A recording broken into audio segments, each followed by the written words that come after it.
Hello, people. It's such a pleasure welcoming you again to another edition on Singles and Married with Christi. I'm glad you could make it today. All right, if you didn't follow my last video, I think you need to go back and see it because today's session is a build up on what we did the last time. I started talking about common mistakes singles make. And today I will be building up on it. Unfortunately, I will not be able to go over that one again. So just go, find it, subscribe, listen, and put on your notification button so that you will be able to see other videos as they drop. Point number 3 now. Common mistake singles make. Thinking you can change the person or that they will change in marriage. Thinking you can change the person or that they will change in marriage. Now let's be sincere with ourselves. How many of us every beginning of the year make decisions, New Year resolutions on things we're going to do? We even write them down. But sincerely speaking, how many of those things have you been able to do? Now, I just want you to just cast your mind back. We're in the month of August now. So, from January to August, those things that you said you were going to do, those books that you said you were going to read, the seminars you said you were going to attend, and all those packages you said you had planned for yourself. Now, how many of them have you been able to do? So you see that even working on yourself and changing yourself is quite a task. How on earth do you think you can change a whole human being? It's not possible. You are not the Holy Spirit. It takes a person's resolve, of course, and in partnership with the Holy Spirit to be able to change and become a better version of him or herself. So when you think that you are with somebody with all the flaws that they have, with all the things that you see, and you decide that, oh, I will change them. Now, let me tell you a little story. There was someone I almost got married to. We went as far as having the formal introduction until it failed. It's a story for another day. One day I'll get to share that story in detail with you. Now, when I was praying and considering the decision to end that relationship, and I talked with a lot of people, I know a few people that said to me, no, you need to stay with him. You're going to change him. And in fact, his family kept insisting, please stay with him. We know you're good for him and you are going to change him in marriage. But one thing I knew is that I knew I was not the Holy Spirit. I still am not the Holy Spirit. And so I made sure that I took my decision. Now, you cannot change anybody. You know, one story that comes to my mind is the story of Jacob and Rachel.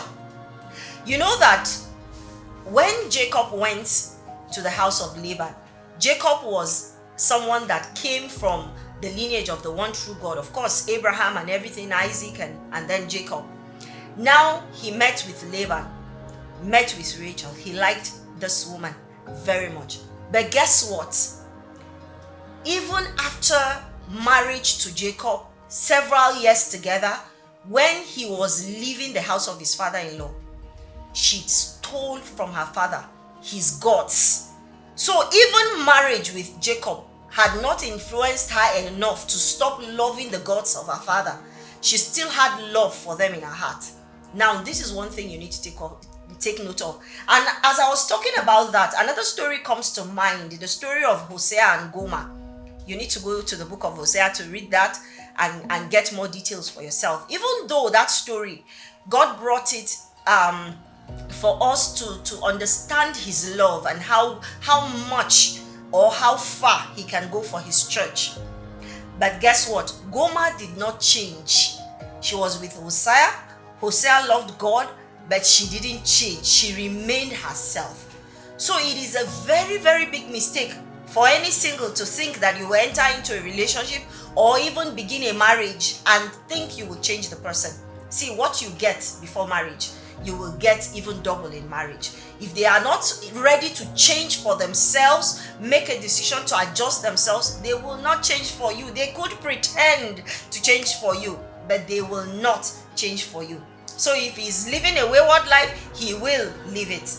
If she is, she will continue. So please take note of this, because I see a lot of singles making this mistake and it is quite disturbing. I have to move now.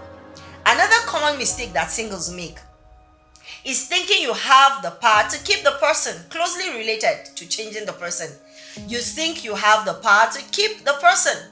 You think that I have things to do to keep the person. Now, for example, for the women, they think that keep using sex will keep a man and make him eventually marry her.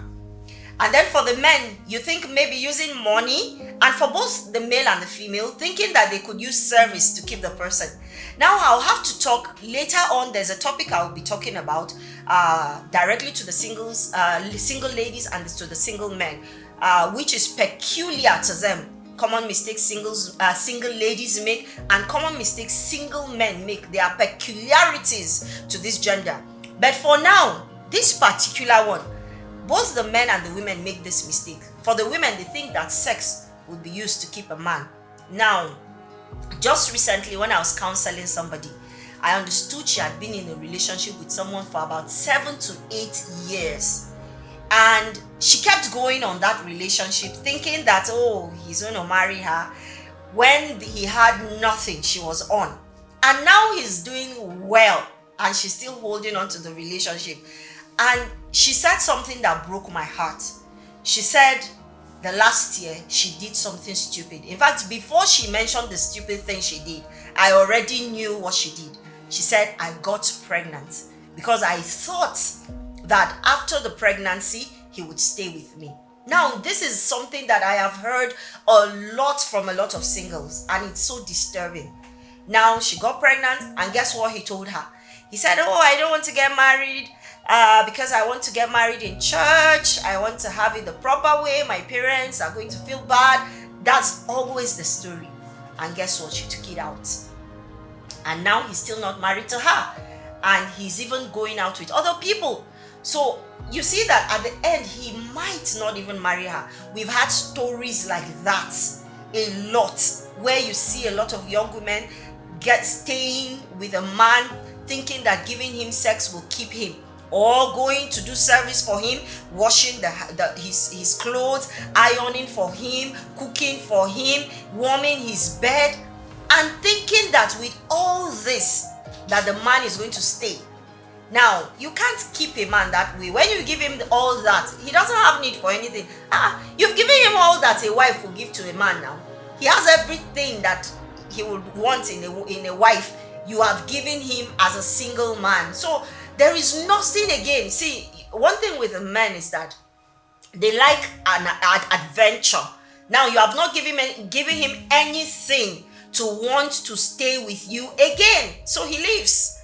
Nothing adventurous again. No new thing. Everything about you, he has seen. Everything about you, he knows. Everything. There's nothing. No new thing.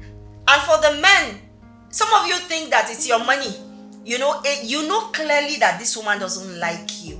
And you think that because you have some money, that she's going to stay with you. So you keep pumping her with money. You keep buying her stuff. Now, let me tell you one thing.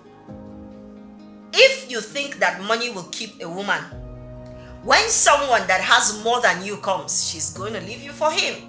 That's the truth. If you think your money will keep her, the moment someone that has better than you comes her way, she will dump you like a pack of cards and move on with that person. Now, there has to be more that can keep a man or a woman. Now, that is another topic for another day. So we need to move because we're talking about common mistakes. Now, another common mistake singles make is having too many unrealistic expectations, or not having expectations or standards at all. These are two things. On the one hand, singles tend to have too many unrealistic expectations. I want you to take note of my words. Too many unrealistic expectations.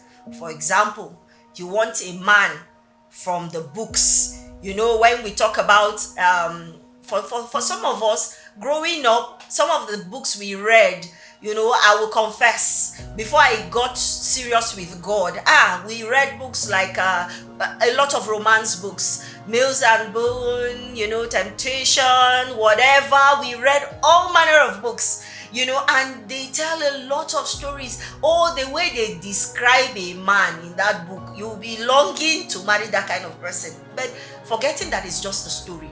The way they describe a lady in that book, you will be longing for that kind of lady.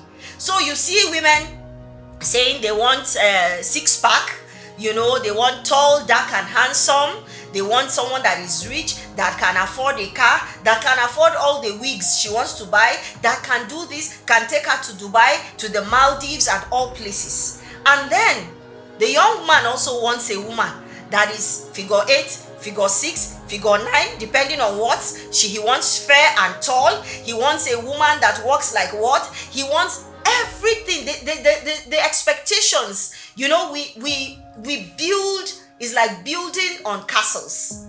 Like the stories we read, or the cartoons we watch, the Cinderellas, and all those kind of things. You want a prince to come to your rescue. You want it like that. And so we have a lot of these kind of mistakes happening, thinking that there is one perfect somebody somewhere. So we have unrealistic expectations. On the other hand, some singles don't have expectations at all. No standards. Now, let me tell you, if you do not have expectations, you will fall for anything. Even the Bible in Proverbs 23 verse 18b talks about the expectations of the righteous shall not be cut off. Your expectations shall not be cut off. That means that you have to have expectations for it not to be cut off. In other words, without expectations, you are going to go for anything for anybody. And that is why you end up marrying somebody you don't like. You end up marrying somebody you keep thinking, how did I end up here? How did I get married to this person? Because you had no expectations. Anything goes for you. Anybody can just come and say hi, and you are saying, oh, I am ready, I'm available. Or as a man, you just see anything in skirt and your body is doing you because you think that, but when you have expectations, you have to have expectations even as far as spiritual is concerned, as far as physical is concerned. Even when I say that tall, dark, and handsome, that doesn't mean that you shouldn't be attracted to the person that you want to go out with or you want to get married to. There should be an attraction. So, but it means that you know how to prioritize those things that are more important, those things that are of less priority, those things that you can accept like that. You need to be able to prioritize. That is why you need to have standards. And see, let me tell you, when you have your expectations and you have your standards, as long as they are realistic, they are within a place where you can say that even God will be happy with you having such expectations, that they are not unrealistic, they are not things that you are expecting from humans that you should be expecting from God. Some people, their expectations, you would think that what they are looking for is an angel, and indeed even angels are not perfect. So let me say, your expectations, sometimes it looks like you want to marry Jesus himself, like physically. Of course, we are the bride of Christ as a church, but I say physically. So we need to know that we must have expectations, but we should have our expectations within the boundaries that are realistic. And when you have such expectations, when you have such standards, our advice that you stick to them and let not time is ticking away. No way. Stick by it. I assure you that as long as you stay with God and you stick to those expectations, your own special somebody will come. Unfortunately, I've run out of time again, and I have to say goodbye on this video. We're not done with common mistakes singles make, and we will have to continue again in another recording. So let's call this common mistakes singles make part 2, even as we look forward to part 3. Thank you so much for staying. And like I said earlier, if you have not followed this channel, please subscribe, please like, please drop your comments, and if you have need for counseling, please indicate, because We all need counseling, and it matters who counsels you. Godly counsel is very important. So, looking forward to seeing you on another edition of Singles and Married with Christi. Before then, do take care.